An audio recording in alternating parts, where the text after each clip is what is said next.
Welcome back to another Kingdom Come Deliverance 2 guide, my friends. Sorry I haven't uploaded in a few days. I've been enjoying the game so much that I just kept playing it and kind of forgot to do my job. But that has allowed me to sink over 100 hours into the game and complete it. So now I've got a definitive top 12 list. I tried to make it a top 10, but there was just too many good tips of the things you need to stop doing to get better at KCD2, specifically in the late game. This is more of an advanced guide, so if you're still in the early game, still in the first region, a few of these might not apply to you yet, so go check out my beginner guides and mistakes videos first, then come back to this one. But enough waffling, let's jump into the first thing you shouldn't be doing, and that is don't whistle whilst standing. Now, I know that may sound silly at first, because how else are you going to call your horse over to you, and obviously this is a way to use the whistle. Though usually you don't even need to do that, usually your horse is nearby and you can just walk over and mount it. However, this tip is all about the power of crouch whistling. If you whistle whilst crouching, you will emit a more conspicuous noise and you will draw the attention of anyone nearby. This is a very powerful tool, and when used in conjunction with throwing pebbles or stones, you can effectively manipulate all NPCs to go exactly where you want them to go. Crouch whistling is a very powerful and very underutilized mechanic that you can use to gain access to pretty much everything, or just lead people exactly where you want them to be so that you can then go ahead and kill them. Next on the list, my friends, don't rob people from behind. This may seem like the most obvious thing to do. If you try and rob people while you're in front of them, they're going to notice you, obviously. There are 3 different types of robbing people in this game: from behind, from the front, and whilst they are asleep. And yes, I know that sounds like the setup to some weird erotic joke, but knowing the difference between when and where to rob someone can save you a heck of a lot of time and effort. So firstly, if you didn't know, the front pouch is the pouch that will usually contain their keys and their money. And usually it's the keys that you are looking for if you are robbing for someone, not their cheese and bread. You can buy this for like 2 groschen from any tavern. So it is in fact in front of people where you really want to be robbing them. And you may think, okay, I'll just wait till they're asleep. Usually they lie on their back, I can then rob them from the front. However, if someone is sleeping, it appears that no matter where you rob them, you are classed as robbing the back pouch, and all of their possessions are right at the other side of the wheel. So unless you already have a very high thievery skill, it can be just as difficult as robbing them from the back during the day. For this reason, you want to employ a method like this, where you are behind someone, but also slightly to the side of them, and you can see their front pouch without them seeing you. If there is someone you particularly need to rob from the front to grab their keys, and robbing them from behind isn't giving you enough time, follow their route. Every NPC in this game has a routine, and they will stop at particular locations at certain periods of time, and it's here where you can set yourself up perfectly to be behind them whilst still accessing the front pouch. Alternatively, when you get your thievery high enough, there are perks that will allow you to rob someone from the front without them seeing you. It's not foolproof, the method I've showed you here is still better, but just know that that is an option. That's the nuances of the 3 different types of robbing people. Don't forget it, it's very important when trying to rob specific items off of specific people. Next up, we have got don't stick around after committing a crime. I know this might sound like an obvious one, but if you didn't know, if one of your crimes is spotted, guards will search longer for you the worse the crime. So I have 2 examples here that I will just very briefly show you. One of them is a murder, and one of them is attempted robbery. The attempted robbery search lasted around 30 seconds, whereas the murder lasted 5+ minutes. And if you can't get away and you are hiding somewhere, the chances of you being found increase and increase and increase the longer they are searching, because they will search more far and wide, again increasing with the severity of the crime committed. So if you are caught, the best thing to do is flee the scene very quickly and then go and seek penance either from a priest or by paying the indulgence.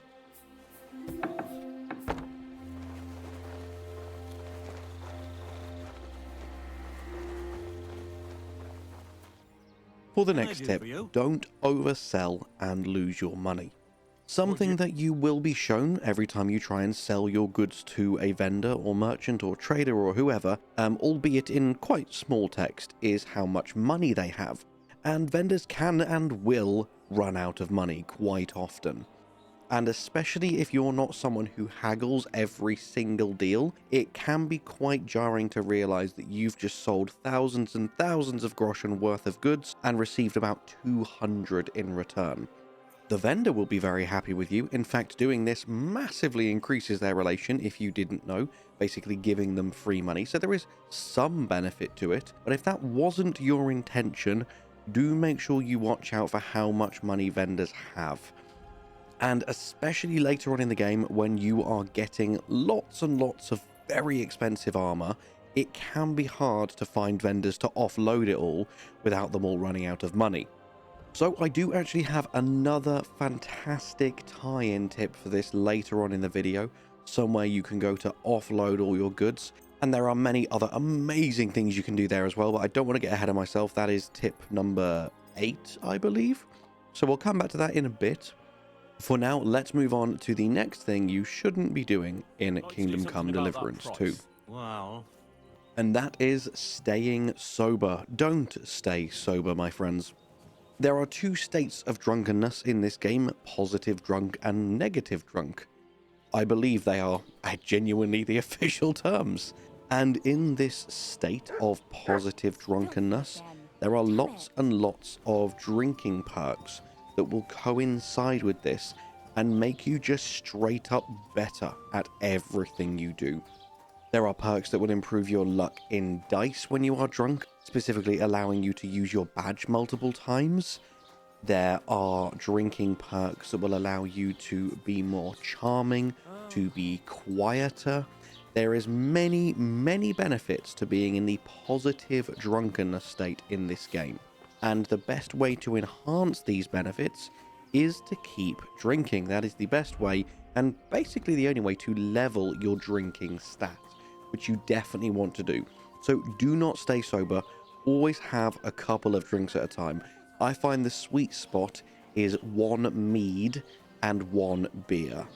As long as your drinking stat is in the teens and your resilience to the alcohol is a little bit higher, them 2 drinks should put you right at the top of the positive drunken state, allowing it to last for as long as physically possible. Number 6 is don't sleep by the roadside. There are 2 primary reasons that you do not want to do this if you can avoid it.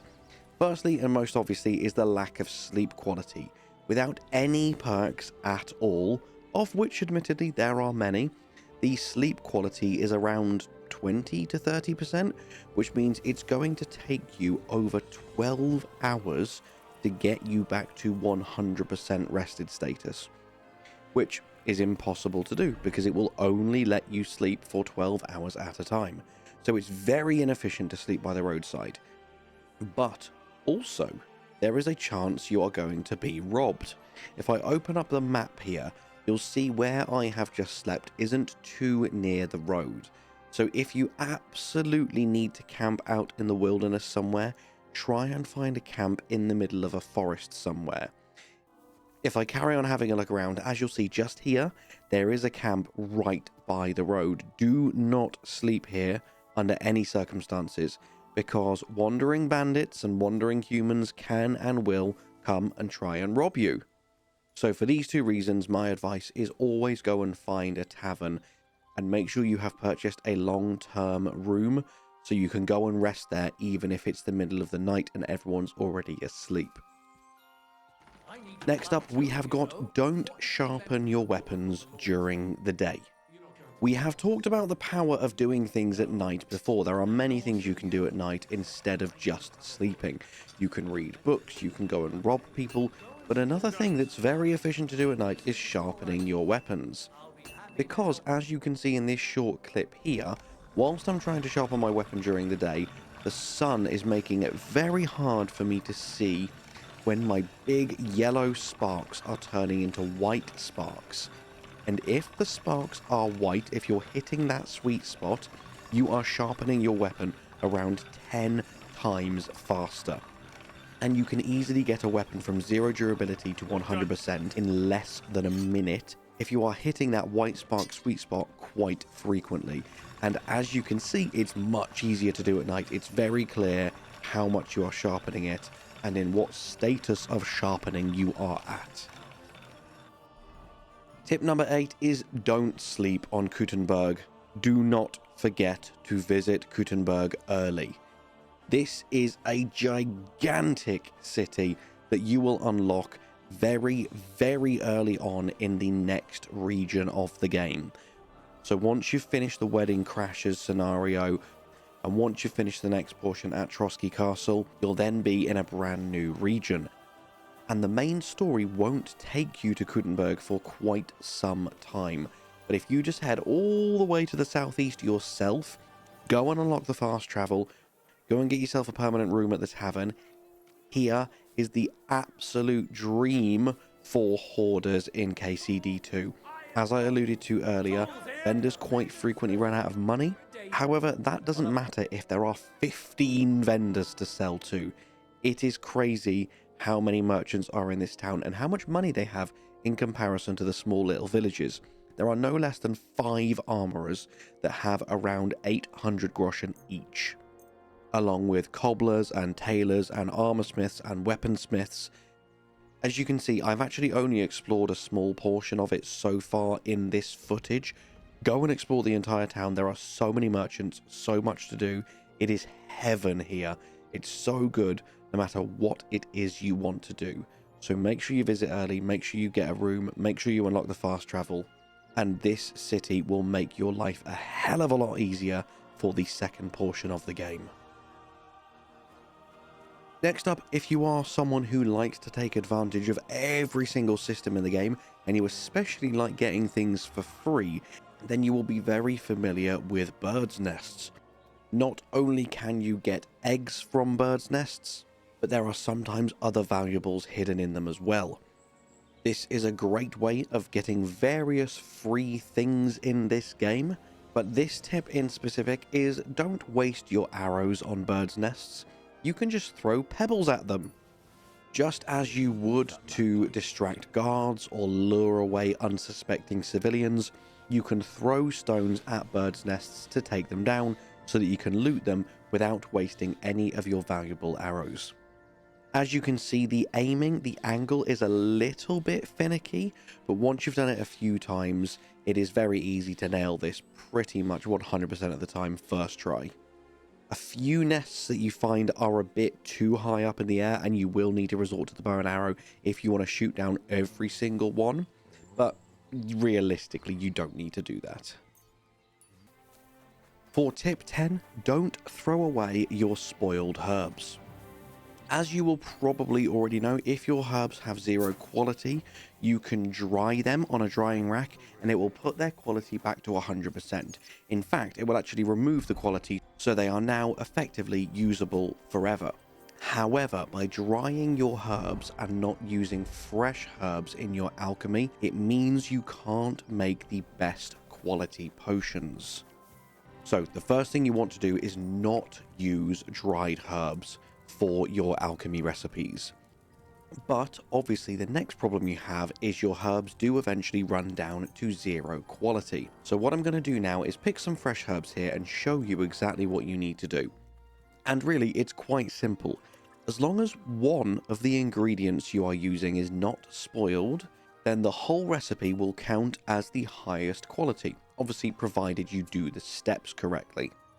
So once you've selected the recipe you want to use, you are now going to go into your inventory and you're going to pick the herbs you want to use manually. So I'm going to pick my 0% belladonna here, but I'm then going to manually choose some of the fresh nettle I just collected. And now, despite the fact that Henry may make a comment once I've finished this recipe, as you'll see, I have correctly made a strong potion. And if I had unlocked the perk to do so, I could have even made an excellent quality potion. You can still make the absolute highest quality by using this method, as long as just one of your ingredients is still fresh.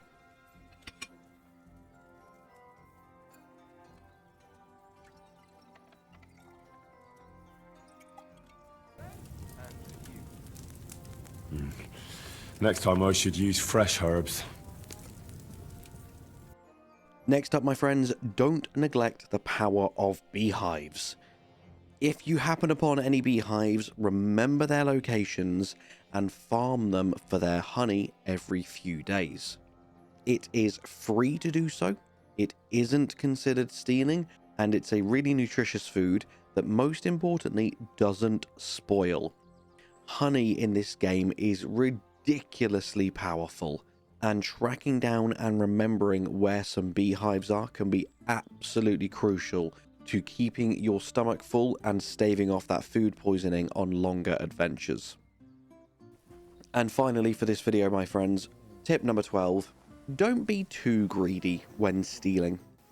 Because if you didn't know, the more valuable an item is, the longer it takes for it to lose its stolen status.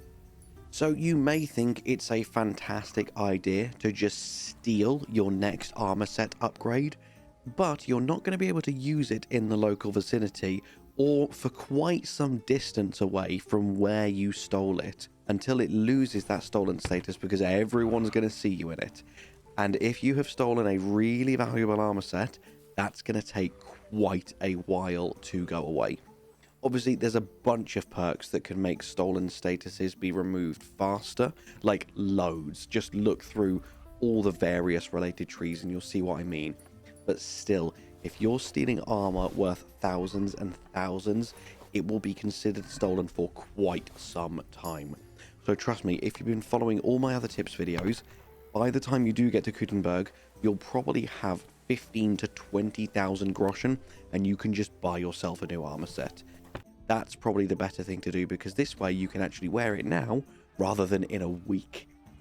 And with that, that's all I had for you today, my friends.